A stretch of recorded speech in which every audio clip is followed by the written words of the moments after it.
live now. Yeah, I don't think it's gonna work. Check, check, check. Usually work pretty good. I think if they're both on, we're gonna get a feedback.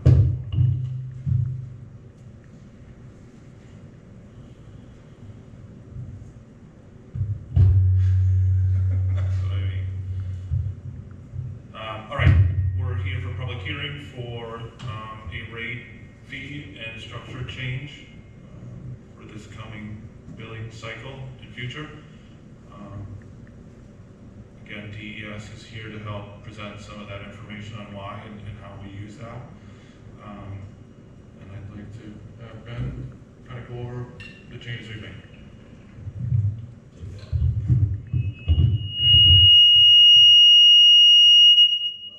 Apparently that one's gonna be a problem anyway. You're just gonna ring for a while after that. All right, can everybody hear me all right? Yes? Yeah? Yep. Okay. I'm afraid to turn it up. Okay, so to give just a little bit of background, I joined this commission in 2022, and at the time, the purpose for joining this commission was coming from the budget committee. I could see that we were basically not making enough revenue to cover the expenses, and there was actually a couple of years where we went over on expenses. So we went over our planned budget.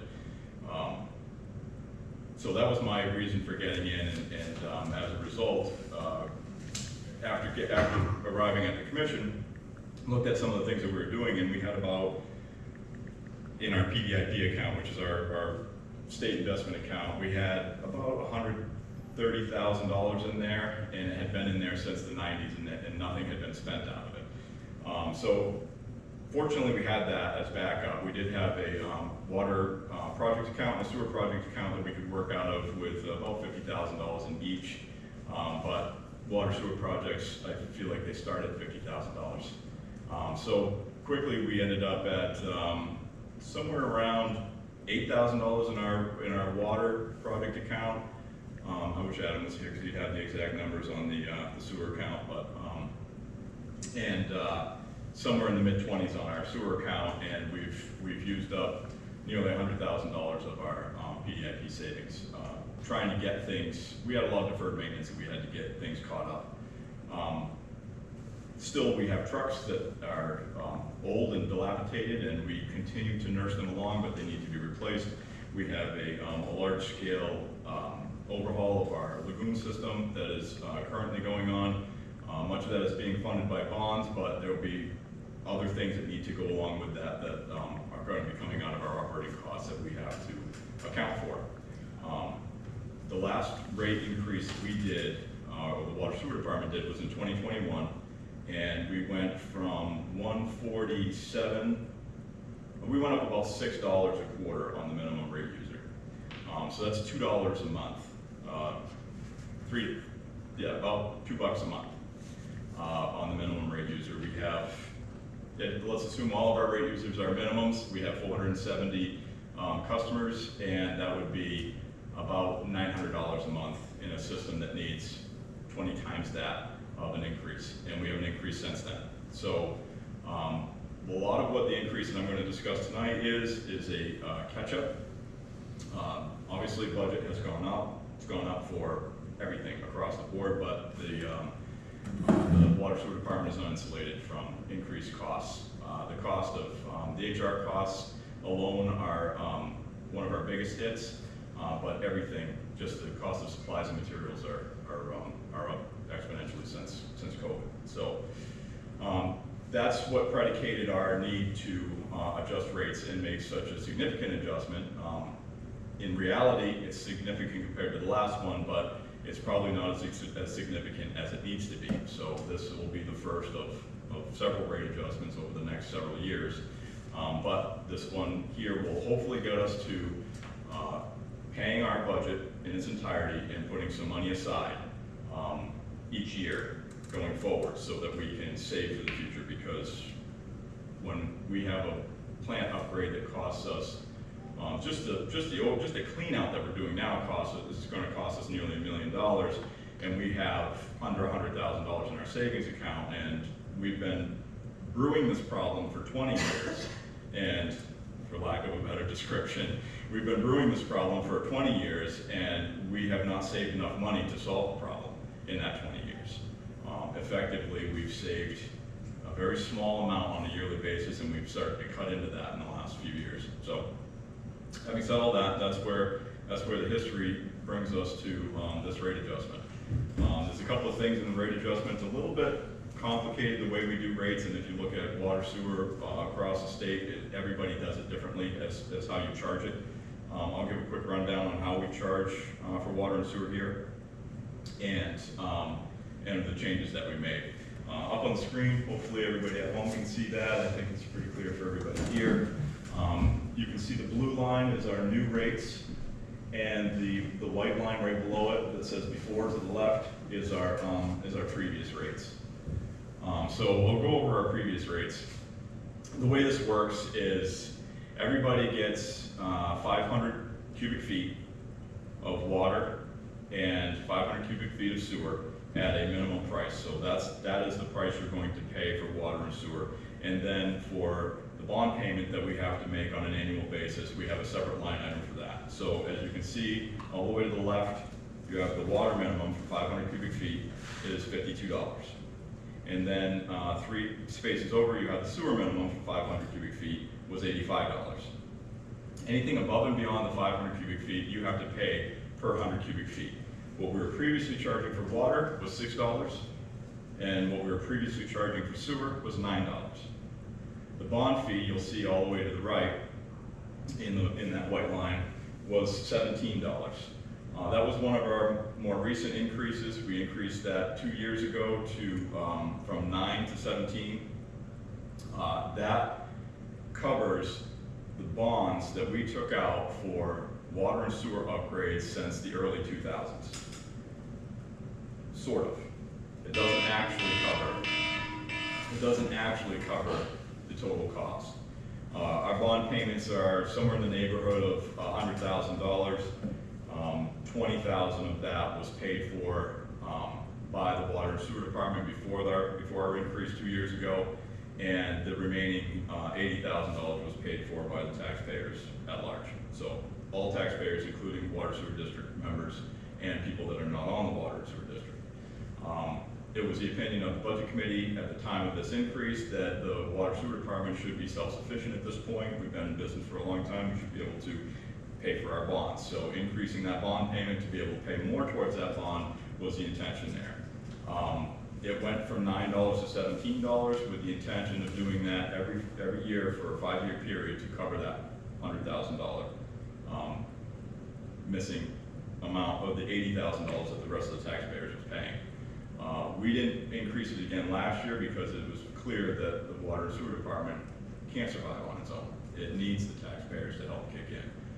So we are increasing that as part of this increase, but we're doing this as we go along, and we're doing it in a measured fashion. We're asking that non-water sewer users help contribute for the foreseeable future while we try to get things under control of the water sewer department. So that's the history on the before. The new rates are going to, and I'll explain how this might impact the regular everyday minimum user. The new rates are $70 for the first 500 cubic feet. That's on the water side, that's the minimum water amount.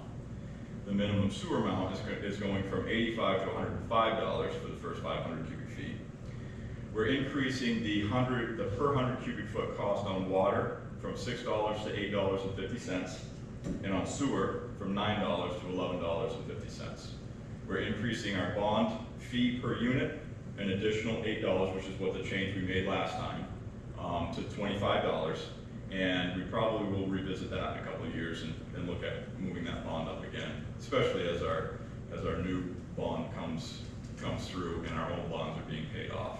We have one bond being paid off in 27 and another bond being paid off in 29, so that's kind of the little small silver lining in the midst of all of this.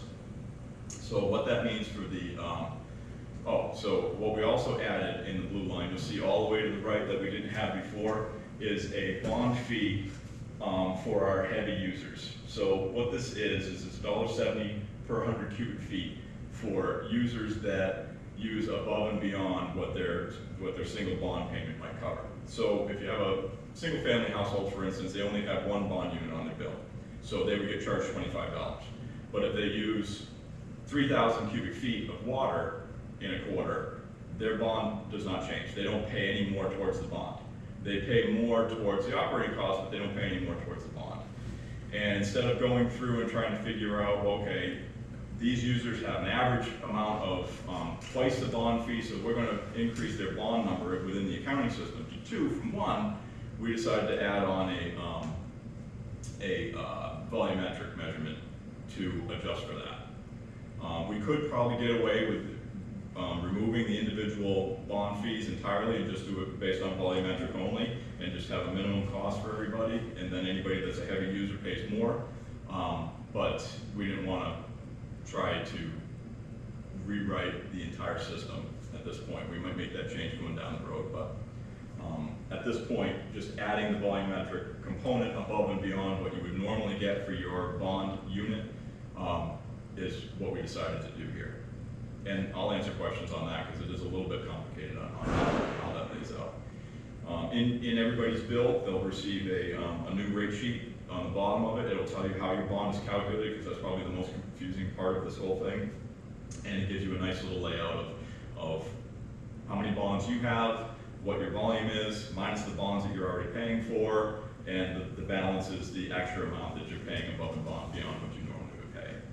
A bond fee, one bond unit gets you about 1,500 cubic feet of usage. So 3 times the minimum before you enter into the volumetric cost. So what this means for the minimum rate payer, because that's probably, we have a good portion of our accounts are minimum rate payers. So they have 500 or less cubic feet, and their bill used to be $154 a quarter. After this change, it will go up to $200 a quarter, which is about a $15 per month increase. Largely different from our $2 increase in '21, but probably not nearly enough to what we need to be in the future. The way we came up with this is we looked at making sure that the heavy users of the system were being charged accordingly, and that the rate increase impacted everybody across the board. So just by putting in the volumetric piece of this, it wasn't impacting our minimum rate users. So we had to adjust each piece until we had a nice sweet spot where the minimum rate payers were seeing an increase that was reasonable, and the heavy users seeing an increase that was equivalent percentage-wise to what the minimum rate payers are seeing. So that's how we landed on these numbers. And we'll use the same methodology going forward as we do increases going forward. So, did I cover everything? Do you guys have anything else to add? Rhonda, do you have any comments you wanted to add that I missed? No, I think you got it. Okay.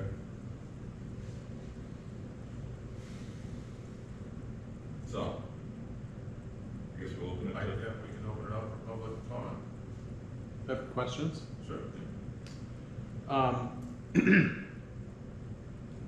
So the heavy user fee, the extra dollar, is it $1.70? The sun's kind of blocked. Yep, $1.70 per 100 cubic feet. Per 100 gallons, right? Per Per 100 100. cubic feet. Per 100 cubic feet, yeah. What's a cubic foot? 7.48. 7.48 gallons of a cubic foot. Yeah. So 748 gallons in 100.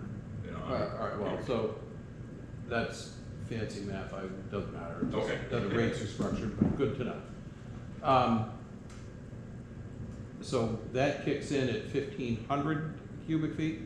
Yeah, so, well, we'll use the laundromat as an example. Sure. So the laundromat had one bond fee. So as a heavy user, you only had one bond payment, so you would have paid you've been paying $17 at the laundromat right along. Yeah. And now it would just increase to $25. Right. What had been done in the past, and I can't figure out the methodology used to set it up, But like, so the restaurant, for instance, the Dragon Palace, Yep, that had 9 units, 8 or 9 bond units based on historical usage. So in the old laundromat that was next to the Minute Mart, yep. that had multiple bond payments as well. I don't know how they figured it at the time, but like How for have they instance, done that? what's that? That does, well, I mean, they did what they did. That's interesting. So for some reason or other, the new laundromat only pays one bond payment, but the old laundromat paid, Multiple. I don't even know what the number was. And like the restaurant, which was a high user, but the way this is how they were doing it before. So they had apartment buildings they knew were heavy users, so they took it per unit. well, and that was the second part of my question, Yep. because I was gonna ask you actually about apartment buildings. Yep. Because some apartment buildings or two families are metered separately. Yep. You know, we got 2 or 3 units and each user pays their own water bill. Yep. But then some buildings are not. Yep. And in the billing on those that are not, which is an obvious question, is, you know, Ron would send me a bill and say, well, it's a 3 family, so there's 3 minimums. And so 3 that's bonds. well, right, it would be $350 charges for, if somebody was under the minimum. No. So if you have a single meter Yeah, on your 3-family building, yeah, you fall under the same 500 minimum and all that. You just don't ever see it because you with 3 families, you're never going to see that. okay, but there was a, you charge the bond fee $3. Yes, Correct. that's the only thing that's multiplied by 3. Your minimum $154 that you were paying as a single-family residence Yeah. isn't times 3 and then starts being calculated on multifamilies. Yeah. It is the same $154, and then you start paying at every 100 cubic feet over 500. Right. But you never see it because you have 3 families there and you just have the volume anyway. And when you go over so at 501 gallons, or 501 cubic feet, somebody's gonna get a bill for, an additional, they're getting hit for a charge for the whole 100 cubic feet above that? It starts at 100 cubic. Cubic feet. So it only reads at 100 cubic feet, so that'll pick up the following quarter. When it goes up to Once it hits 600, 600, got that's it, when okay, it so, flicks over. you know, you feel bad for the guy that uses 501 and, No, Yeah, no, it they only can reads use up to 100. 599, but got that's. it, got Yeah. it, okay. Do we have any, and I run into this in Keene, are there any users left in Troy, or I'll go with left in Troy, that are unmetered? There are locations in the city of Keene where they have a flat fee because the hookup is old and they are unmetered. We have And they just pay a flat fee to the city. we have a list, and they are, well, I'll let these guys respond. They'll have a more articulate response. I ask because it would seem that while we're doing all this, it would be prudent or worthwhile to, maybe if there's half a dozen people who still don't have meters, Yep. maybe we should put meters on. Yep, absolutely. I would feel better about that. Yeah, and we do have a list of those, correct, Justin? Yeah. So the answer is yes, there are, and Yep. we're thinking about it. Yeah, no, there's 2 that don't have meters, and then we do have houses that need to have their meters repaired. Yeah. Yeah, so we have a list of those, and those are to be corrected, absolutely. Yeah, I We just, agree 100%. you know, I only recently ran into it in Keene, and I said, Jesus, Keene doesn't have meters. What's Troy doing? So you're looking at a 30+% increase in fees, is that correct? For the minimum user, yes, and then I think it averages right around 20 across the board. Well, you'd be if I was using 600 gallons, or 610 gallons, whatever, I would be burning up the minimum, I'd pick up the next 100 gallons.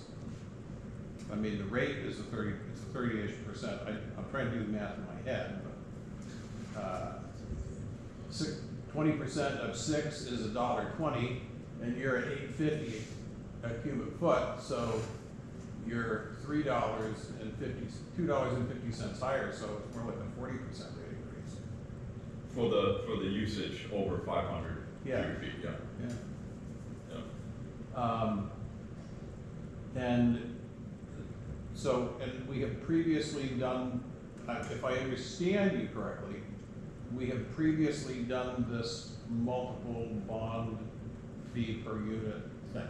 So the way that it has been done to date is, so in that scenario that you just laid out in an apartment building, Yeah. you have two different types of apartment building. You have an apartment building that the tenants pay the water bill. And they're all separately metered. They're all separately metered, and they all separately pay the water bill. Right, and they're all subject to the minimum usage. Yep, and in that case, actually, the property owner, from what I understand, I don't know the RSA's, but this is what I was told, is the property owner is ultimately responsible for the water. That's The water correct. sewer bill. Right. But to not overcomplicate it, those people that are individually watered, that receive their own bill, they are a single family. Yep. Inside of that 3-family residence, they are one family, one meter, they get one bond payment. Right. If they want to use up to 1,500 cubic feet, they can, and they will be charged one bond payment. Every 100 cubic feet after that, they're gonna be charged $1.70 on top of that. Okay. Okay? When it's 1 meter in a 3-family home, you automatically get 3 bond payments. So you're allowed to use up to 4,500 cubic feet within that entire property before you start getting charged the $1.70. Surcharge. Yep. And where does, so then that takes us to doing all this, where does this take us where, relatively speaking, how much of this tax burden are we taking off of the bond payments? How much are we relieving, or are we relieving the other taxpayers in Troy for their responsibility for the bond? Are we So based on the, I have I used Q2 2022 as our baseline, because that was, I got the most confidence in the billing for that period. Yeah. So I used that, and based on that, you can see down in the lower section here, you can see the bond only total using usage, using that $1.70 and not just increasing the Right. bond fee per unit. We show a tax relief of $23,661.60 to non-water sewer non-water customers. sewer? Yeah, So. but that tax relief is applied universally across the town, so everybody's No, tax bill will go down by Right, that. as it will go down for the people who do have water and sewer, as well as those who do not, but Yes. it's still a reduction off of that side of the operation. Yep. Yep. And we were, like I said, we were looking to do this more aggressively and make it so that the water sewer department was paying its entire bond. But That's not gonna happen. it's just not feasible. I mean, we're gonna continue to work towards that, because I do truly believe that this should be a self-sufficient system, but when you only have 470 customers and no room for expansion, there's only so much they can do, and there comes a point where somewhere down the road, if we have to do a mechanical plant upgrade, which we were talking about in the last of our, several information sessions, the last number we got on that was $27 million, and even if we get a 30% coverage from CWSRF or whoever, and we get grant money up the wazoo, maybe we get 50%, that's still $13.5 million that the town of Troy has to come up with. And even though a bond over 20 years, that's gonna be, you got a tax bill, and this water sewer department will never pay for that by themselves. So, Well, I don't think it never is gonna be self-sustaining, it's just the way it is. I think maybe DES can vouch for, I would assume that there's quite a few municipalities that use tax revenue on top of regular revenue. I mean, it's an asset to the town, right? Yes. There's, Well, I understand the equation, I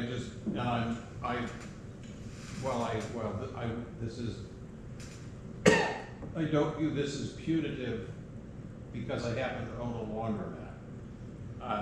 long before I owned the laundromat, I was involved with this, with the budget committee, and I think this is, I wish that this had been done sooner, because it wouldn't be as big of a problem now. Yeah. And I view this as, if you don't do this now,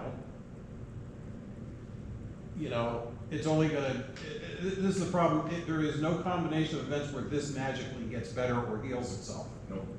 So, I would rather have something that's a more realistic rate than a completely unrealistic rate. I mean, we went through a scenario where we were spending down our savings to subsidize the rates, which were inadequate. And you couldn't, you have fire hydrants that need to be fixed, you have water lines that need to be replaced, and you're not even talking about that. Right. You know, we had the Yeah. conversation this morning about replacing the water line on Brook Street and Russell Avenue.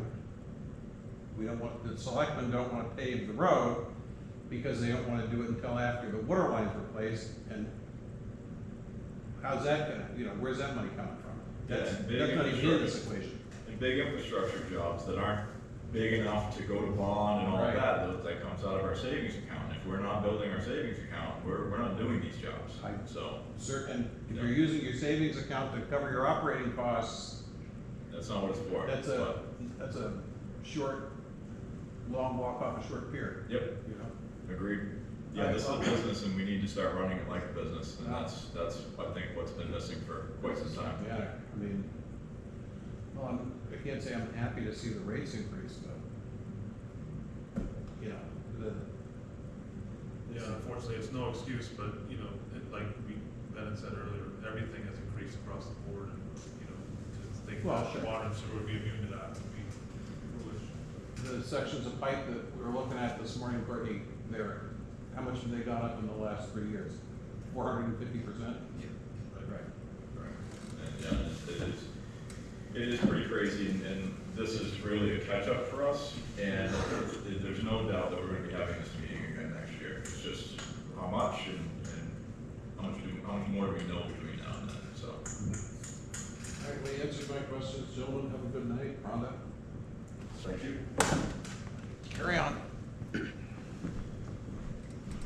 All right, you guys, DES one? Yep, we're Steve, ready to talk. Can everybody hear us okay? We're kind of loud. Yeah, we're loud. We got big mouths. It's a genetic trait. Go ahead. So, just a little bit of a brief introduction. My name is Mark Candelas Jr. I'm supervisor of the operations section of DES. I am a level 4 wastewater operator, certified wastewater operator in the state of New Hampshire, a licensed professional engineer in the state of Delaware. I have over about right around 15 years, plus or minus 1 years of experience in the water and wastewater industry. Mark Candelas Senior. I work in the compliance section of the wastewater engineering bureau. My role is certification and training manager. I make sure facilities are properly sized as far as what, assigning the number to them, and also as far as making sure they're properly staffed, therefore properly maintained.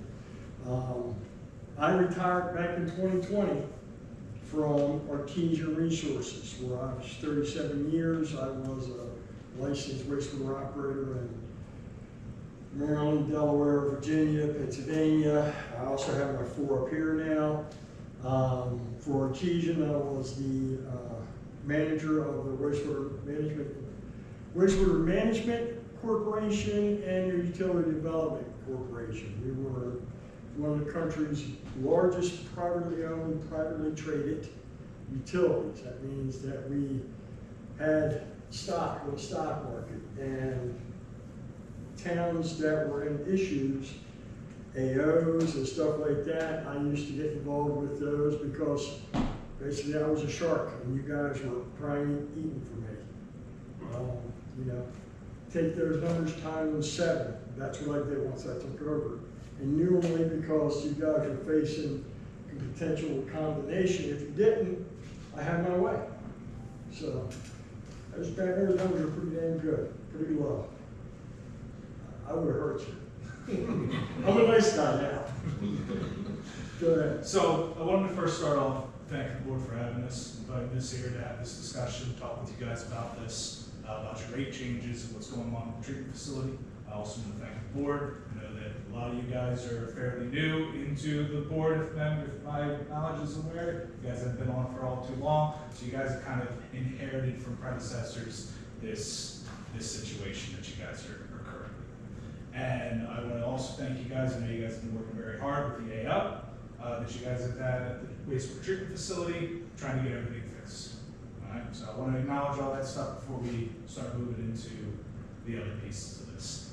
As you made mention during the initial part of this is to get you back into your making where you should be to kind of cover the loss so that you can try to Back in the black. Back in the black, exactly. You're in the red now, you need to get back in the black. However, as you also did mention, you made a lot of wonderful points, and I want to make sure you're aware of that this is only going to get worse. And this might not be enough. As you said, this is going to be another discussion for next year. And I want to make sure everybody is aware that this might not be enough, and things are getting a lot more expensive. This is not a cheap industry. This is probably one of the biggest expenses a town will have is their water and wastewater industry. Obviously, we speak to the wastewater, so I'm going to stick mostly to that. But this is where a lot of the cost comes in for a town.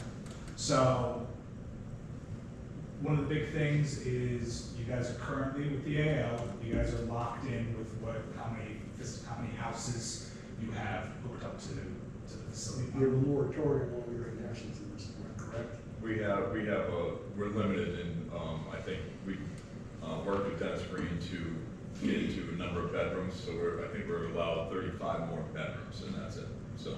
Okay, yeah, and I have a document that was issued by Dennis Green back on February 28, 2023, and you're pretty much tapped out. You're in. Yeah. You're at that. Yeah, you're over that 80%, and any type of connection after that, you have to ask for special permissions and all that stuff. So you guys are locked. Yep. It's a And bad spot for a county. Yeah. it is a bad spot. And a lot of that lockout is because one of your guys' lagoons at the treatment facility is full of sludge.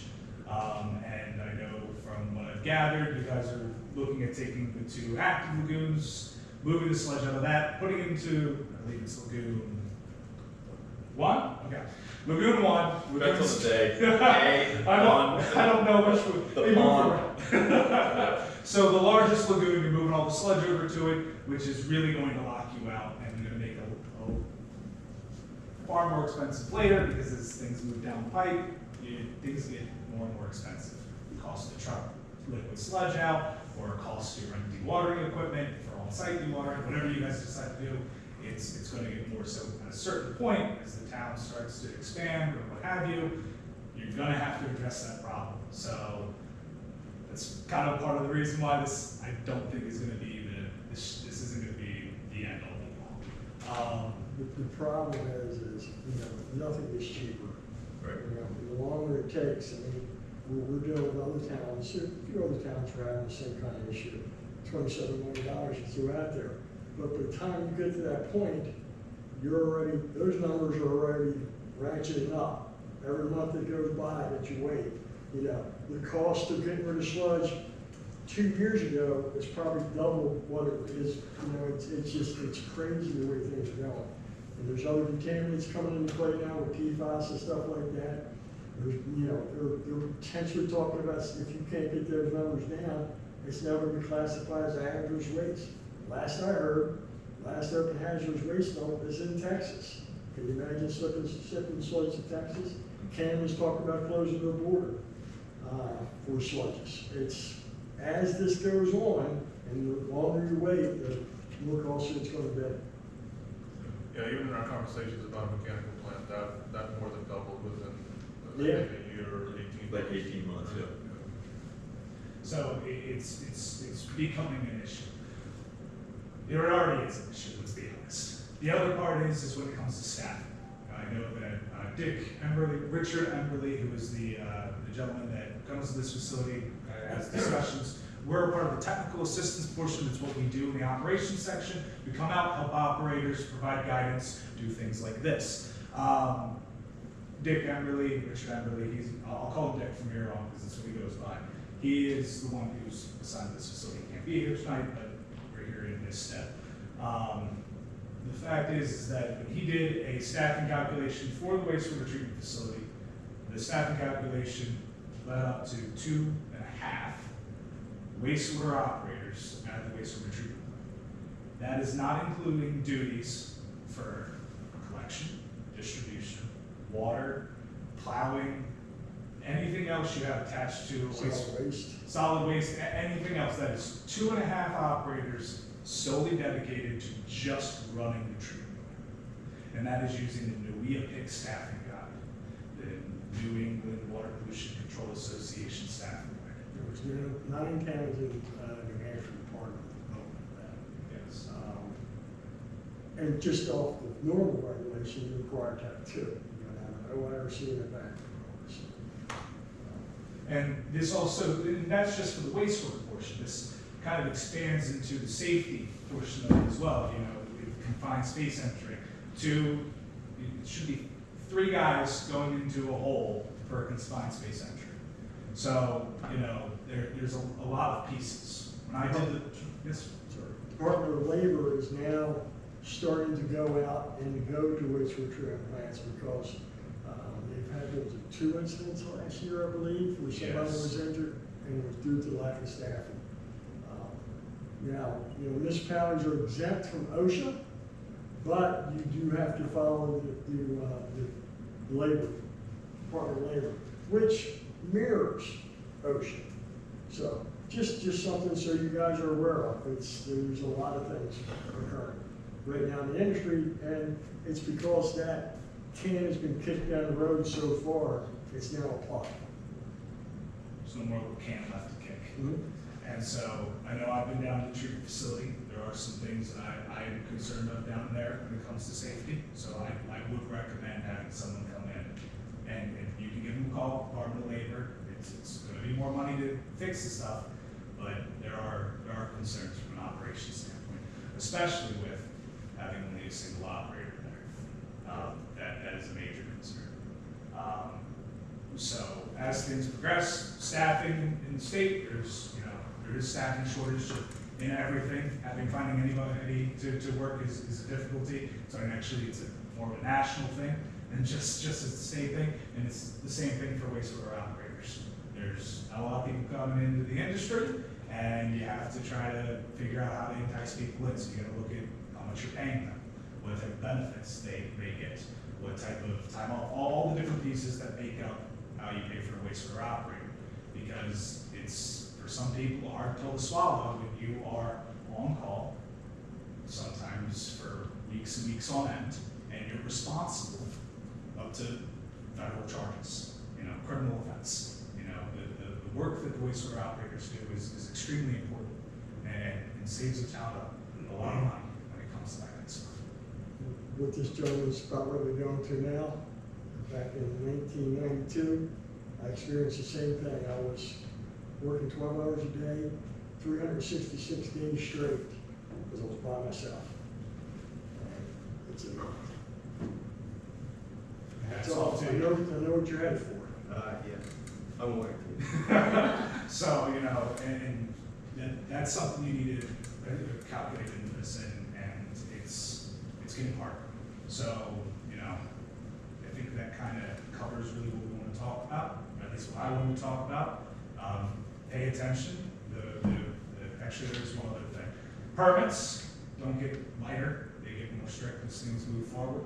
So I know you guys are looking at, trying to make do with the limits that you have, but I've never seen permit limits drop in my 15 years. I've only seen them get more strict. So, Yeah, we discussed if we can't meet permit by a certain point, it's not worth any upgrades. Well, here's where the industry's going.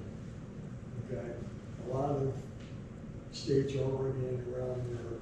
They're not looking at the money limits, they're looking at total nitrogen limits. So not only are you nitrifying, you're denitrifying, which is a whole different set of parameters that you have to meet. You think about things like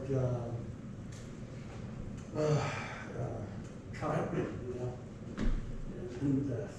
That impacts children under the age of 5. Metagoblin anemia, which has to do with nitrates in water. Rubation affects infants up to 2 years old. These are the kind of things that the EPA is looking at, talking about, because these increase these rates of mortalities in this age group. You can imagine trying to put a value on that. Right? NIPTE's permit program came out in 1975, which is supposed to go to fruition by 1985. It did, right? We did not eliminate the discharges. So they're just, it's a constantly revolving thing. And we're going through it back in the 90s in the Chesapeake Bay area.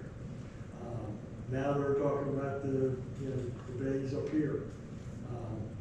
Where that's headed is going to be interesting. The better off you are now, it's going to help you in the future because it's just going to be more expensive. They already monitor for total nitrogen now in the Midwest, don't they? Some states in the Midwest have a Midwest is monitoring. Mid-Atlantic is already having to comply with it. compliance, yeah. So it's a evolving industry. And it goes even beyond just the NIPTE's permit in the midsection down near the Chesapeake Bay, and the groundwater discharge permits have total nitrogen limits as well. So it only expands. So everybody starts we already tried for groundwater discharge. We don't have a suitable site, so that's been exhausted. EPA's already changing that. Now they're saying that if you have, because groundwater goes where? Eventually surface water. Yep. So that's already starting to come up where they're looking at, that whole industry's gonna be changing. Because that's a place for the federal government to get their cut. And that's what it's about. So, to kind of sum a lot of this up is that, this rate change, it's a good first step. There will be, most likely, there should be more steps to come because this isn't going to be. Good news. Our boss, There's good Tracy news? Woods, yes. Tracy Woods, okay, is very eager and she's very receptive to SRF funding. And she does a heck of a battle for the towns. Yeah. So, We've worked with her for Yes. our latest funding, so Yes. we know. you've got a champion in your corner there. And when it comes to things with working with the state and having the operations section out to assist with changes, to try to see with the study and stuff like that, provide guidance, we're more than welcome to come out, help Justin with trying to figure out some things. Yeah, and we're not all provide doing it. guidance. What was that? I said, we're not all doing Yeah, we're not all doom and gloom. We're here to help as well. And that's a part of trying to, while it sounds a lot of doom and gloom, it's really to just try to promote the fact that this is something that has happened for years and years and years, and now you're stuck with this point.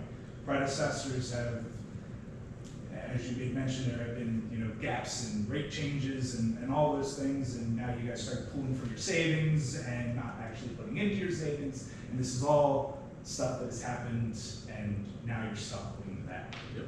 So it's a step in the right direction. Do you have anything else to add? Well, you can use the automotive industry as an example. Every 10 years, a new car doubles in price. I remember buying a new truck for $5,000. Try that today. It's the same thing. It's the same economy. Welcome to capitalism. So does anybody have any questions about what we talked about, the doom and gloom, or even, and just anything at all from the DES perspective? We'll be asking a question, and it'll be an ongoing open question, is funding going forward. I know Tracy is in our corner, but she's in our corner up to 25%, 30 if we can possibly get it. That's how much in our corner she's in. So, and 30% of some of these big bills is just something the little town of Troy struggles to pay for. So, if DES wants to support, DES, give us some guidance on grant money, federal monies, anything we can do We to do have a bring group. money in. We do have a group to do that. We actually recently hired a new individual in our group. I forget her name. She deals with rates. She deals with We rates. talked about it at one point in time. Oh, God. That's DES hired just for that. So she goes out with towns and sit down and discuss rates and, you know. Evaluate rate structures and where you guys are sitting and where you guys need to be, cost evaluations. Yep, and I think we're pretty comfortable with budgeting and figuring out where our rates need to be. We know they need to be way higher than they are, but they'll never reach the number that they need to be to pay for something like a $27 million mechanical plant upgrade. They just never will be. So there needs to be, if the Fed is looking to, you know, put their hand in our pocket for screwing up, then how about they kick in? So I don't know where they're going to be at in the coming years as rules get stricter, but hopefully more money will be made available. So. Well, right now, they've probably got the largest amount of money they've ever allocated for this, so right now. Which is probably not keeping up with, Well, yeah. with the cost, so, you know, I mean, So, yeah, I hear you, but that's a little town like Troy, that's what we're gonna be. and New Hampshire only got a piece of that, Yeah. so. There are other avenues, Tracy can, she's got a whole group that's there to work with you guys. Good. And just for Any my, question for us? just my limited experience, the whole third party thing, it seems like they're starting to eat up operators quite a bit. Oh, yeah. And then they kind of hold a monopoly over, you know. We just Guys had like to revise the regs to try to adjust for that. Because, yeah, there are private industries, just like mine, and they're headhunting these individuals. Right. Yeah. And then it forces us into, third Yeah, party. yeah, because now you're competing on a different level. You're competing with private industry. And private industry used to be that, you know, working, there was two different groups, right? You had the guys who went private, and you had the guys who went with municipal or government. The benefit was the benefits. Yeah. That doesn't exist anymore. I had better benefits. I had better everything. And, you know, it's a tough situation to be in. Yeah. But you don't want to be there because now you have somebody else dictating those numbers. The other Yeah, points- we've toyed around with that whole idea over the last 18 months. We have kicked around all kinds of ideas as to how we're going to solve this problem. And one thing we have is lots and lots of problems and limited solutions. Solutions as options, limited options for solutions, Mhm. you know, so we will obviously, you know, continue to work at it, but it's, the wheelbarrow loads of cash, that seems to be our stumbling block. To the point of having an operator or hiring operators in the third party, you know, the fact is that hiring individuals overall, I'm sure everybody's driven past McDonald's recently and seen the sign in front where they're saying $15 or $17 an hour for somebody to work. Saw in the room. 19 at Dunkin' Donuts. Right. Yeah. And the fact is you start looking around, you know, about a year ago, how much operators were really being paid, that was less than that. And now if you're actually looking, you're seeing, I've been watching them closely, you see some of the positions, they post them and they're down in the 17 or whatever it was previously or what they had in their original job descriptions for it, and then they get no applicants for a year and they up it a little bit. And if you start looking around now, like your Exeters, which are larger towns obviously, or cities, and you start looking at them, some facilities are charging $30 an hour for somebody with no experience. And that's, you know, I keep in touch with a gentleman down in Delaware, and they're looking at guys for $34 an hour, starting with just, you know, a high school diploma and a pulse, you know, just to get them in the door. And, you know, I saw it moving up the coast. I knew it was coming up this way when I moved up here, and it's hit. I moved up about 7 years ago now. Do you sign the monthly report here, Justin? I will be. Okay. You know what that line underneath of it says? Real small print? Have you read it? No. Okay. That validates this is true and. Yes, and you could be personally fined $3,000 and 6 months in prison. Yeah. People don't realize what these guys have to face in that job. You know, don't know what you're being compensated, I'm sure it's fine, but maybe not, but these guys face a lot of liability in that position. Both positions. How many jobs do you know when you sign them up for a report, somebody can, Throw you in jail and fine you. Yeah. Per day. per day,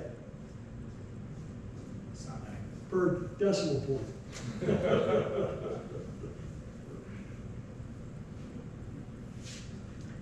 Good. Any other questions? questions? We're good, we appreciate it. All right. Thank you guys. Thank for you. having us. Thank you. Pleasure. Let us know, you can come out anytime. What Mark said about safety, we're really big. We want to, how many ways can?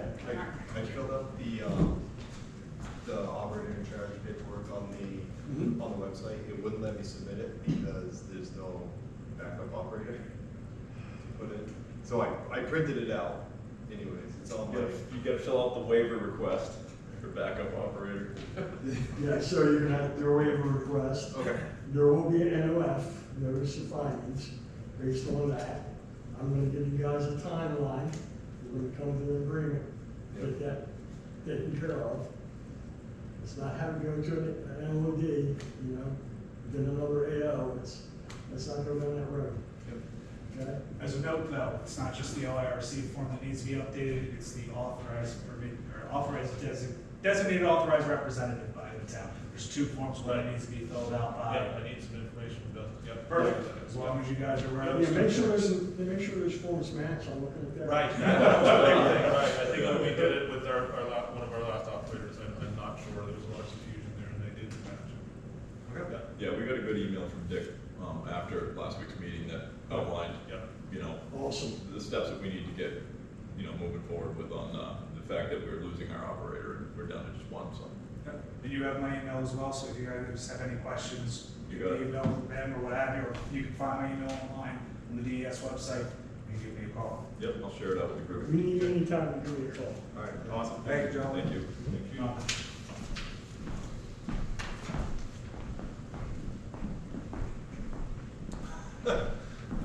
Any other comments, questions before I end the public hearing portion? All right, that'll conclude that part of the public hearing portion. Let's see.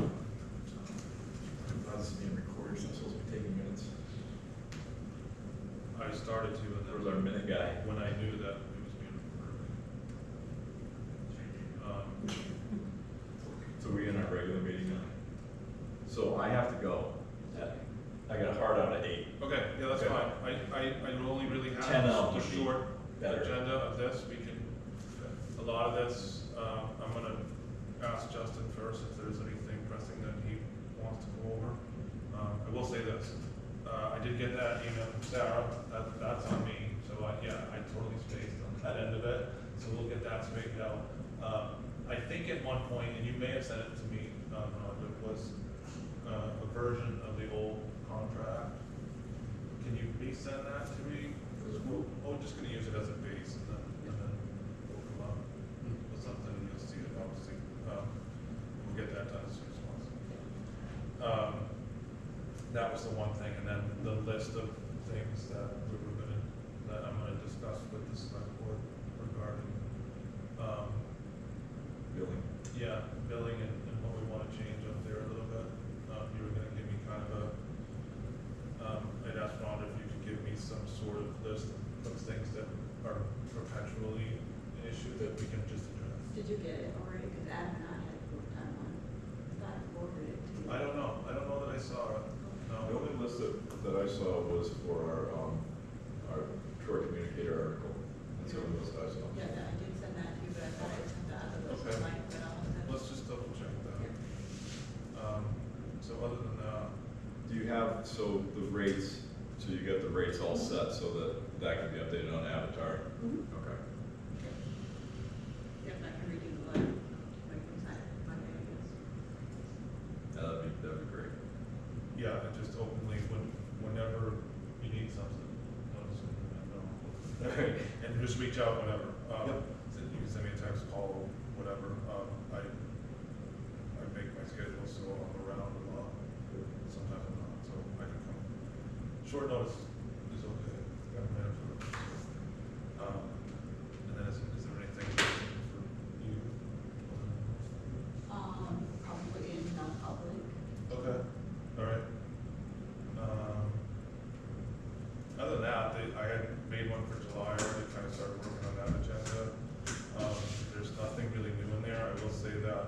I got an email from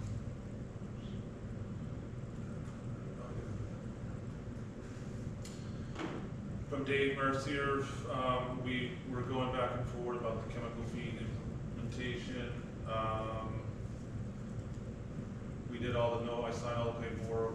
Rhonda put a letterhead on it, and I signed it, sent it back to DES, and we went out.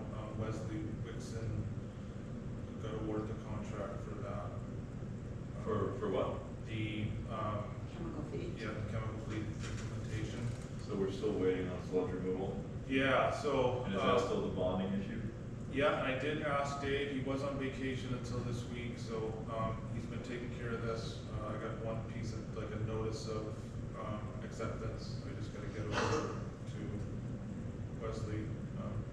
Dave's gonna work that with me. And then, yeah, we'll tackle that. We'll start talking about that. Let's see. Other than that, yeah, I don't really have anything pressing except for, a little bit of staff reorganization and, we should probably post it regardless if we're gonna get, any applicants. We should at least get it up there and kind of discuss that at some point. Job posting? Yeah. You can do grants. Just to see what we kind of got. We should probably open up and discuss it with Whitewater, possibly. I don't know. I prefer to have that conversation with you, Justin, before doing any of that sort of thing.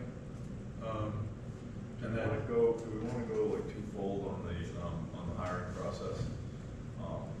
Put out something for an operator, which we're like 99% sure we're never going to get, and then put something, or at least be working on something maybe locally or internally or whatever for another laborer. And I can go over the conversation that I had with these guys at the plant when I was down there about timelines for getting regular laborers up to speed from a licensing standpoint, because that might be our I route think, to go. yeah, right. We should probably evaluate all of it, right? And be, what's the worst that happens, right? We have 3 licensed people down there at worst. I think as long as the new hire, as he continues to work, how you feel about him and like how he works with you. We'll see, right? If he's someone that's eligible for that as well. But yeah, short answer is yeah. So about the new hire, I think we should be putting them on, doesn't matter who they are, based on the conversation I had with DES and just the environment in general. I think we should be putting them on certification track regardless, like immediately. Oh, yeah. Justin, you? Oh, absolutely. Okay. I've reached out, the first thing I did, well, I talked to Courtney about it, but I reached out to Primex, our insurance company, to see if they could come down and hold a confined space entry class. They do hold them, they have one in Concord, but obviously we all can't go up there, but get the highway there too. Yep. Just get people there, so at least they have some knowledge. Especially if I'm going down in a hole, I want them to know. Well, that's a great idea, and I want to expand on what the Marks were saying. They want us to have, if we could have 10 operators, they would love it. They'd be happy as can be, but that's just not realistic for us. I mean, he was talking about, infant mortality with certain things that happen within your water sewer system, and you can't put a price on that. But I always kind of use this analogy, like if we could put Dart 1 in everybody's yard, you would save so many more lives by doing that. But there is a cost. Like you can put a price on life. I know it's a dark thing to think, but there is. So there is a limit that you can spend on saving lives. There just is. So anyway, so I guess the long and short of it is that the like confined space entry, for instance. When they're talking about that, we're required to have 2 operators, right? That's what we're required. We're required to have the OIRC and then the backup OIRC. Both of them have to be level 2 operators to be able to level 2 plant, correct? Right. So anything beyond that is things we need supporting staff, right? So when they talk about confined space entry, they're talking about 3 people one person in the hall, one person to rescue that person if there's a problem, and another person to dial 911. That's what they're talking about. We can't bring in a full-time person to dial 911 for the times that we do confined space entry. Now, I understand having that person there is important, but this is where we need to kind of think outside the box a little bit. We've been working really well with the highway department. Does that make sense to, you know, when we're doing that, like, you know, we're gonna do confined space entry on these days, can you guys provide us a person? You know, and they are part of the training, that just kind of circling back to what you were saying and agreeing with you. But this would help us, you know, not have to bring in this whole other position for these little pieces of safety along the way if we have other people in town that we can depend on, which would take very little resources away from them in order to achieve It wouldn't even that. have to be highway, it could be somebody with PD. Exactly. Somebody that we can invite them, give them training. Yeah. Yeah, and not that we won't get there, right? We were And their just about radio's there. gonna be a lot quicker than, We were just about to 3, but yeah. the radio's gonna be a lot quicker than cell phone, Yeah. so. Yeah, so, you know, we gotta think outside the box a little bit, try to adhere to the safety standards that we need to meet, but do it without, you know, spending $1 million, because we just can't. Yeah, and I think we can articulate that too with Mark, and have a plan. Yep. And that should give us a workable time frame. When he said he's gonna put a time limit on it, I think, as long as we're showing the ability to do that, move forward and try to do other things in the meantime, and do our best to, you know, we can't hire people that don't exist, if they don't exist, Yeah. we get lucky. And if when we bring people in, like our new hire, we bring them in and we put them on certification track immediately. And they're paid based on merit base. I don't agree with just, hey, you passed the test, you get another, whatever, you get another increase. Somebody can pass can be book smart, pass the test, and they're absolutely useless in the field. You know, I think they need to grow and qualify for increases that go along with the certification and the training that's gonna happen with them. But I think we need to start it immediately, and I think the paperwork that Dick Emberley is looking for us to fill out, and the timeline that Mark Senior is going to be asking us for, is going to have a lot of that baked into it, as to, okay, we've got an OIRC, but we can't find another one, we can't find a backup, so we're bringing people up in training. And it's gonna take us 18 months, maybe 24 months, if we got the right person that has enough background to cut back that 3 years. You know, the discussion that we had with them, they were talking about, like, you need 3 years in the field in order to qualify for an operator 2 in sewer, unless you have previous experience that they can, you know, add to that and possibly cut that time back. So we need to be thinking about all of that and laying out the timeline in which we can take a brand new hire off the street that's got, you know, basic skills and put them into certification track and make them okay with it, make the DES okay with it. So it's not complicated, it's just we need to be thorough about it. And I think based on the conversation, well, you guys were there for it, based on the conversation from Dick and Mark at the plant, that's what they're looking for, is like a plan. What is your plan? So, if you have an operator quit today, what's tomorrow's plan? That's what they want to know. So. Right, other than that, there's nothing that can wait for the next meeting. We probably should do it out public on a couple things, but,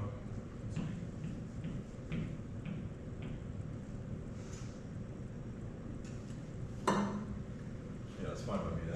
That's the only thing that's really pressing is Rhonda leaving and us dealing with DES as far as having one operator. That needs to be a priority somehow.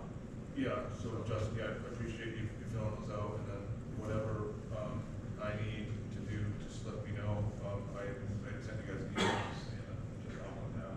Yep. I would've needed like a permit number and all that when I started filling it out, I was like, oh gosh. Do you have a login on BS? You don't? So, alright. I'm trying to figure out, if you go into one stop, they lose on one stop. But, I filled out a login, and then you have like a whole dashboard, what everything you need. So, I can sit down with you and show you.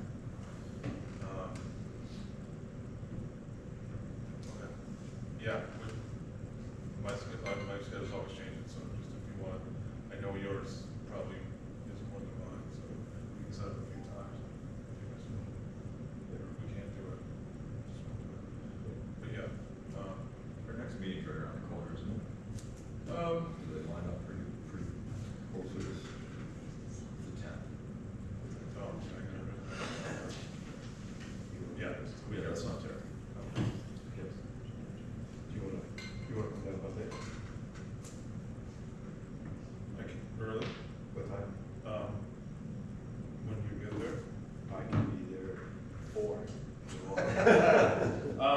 is gonna be in Keene for 8:30, so as long as I can meet that, you tell me. All right, 6, or maybe 6. Okay. Because that we Oh, fill that's the sorry. sign the date, and then we'll go through that, make sure we have enough time to fill out that paperwork. Okay.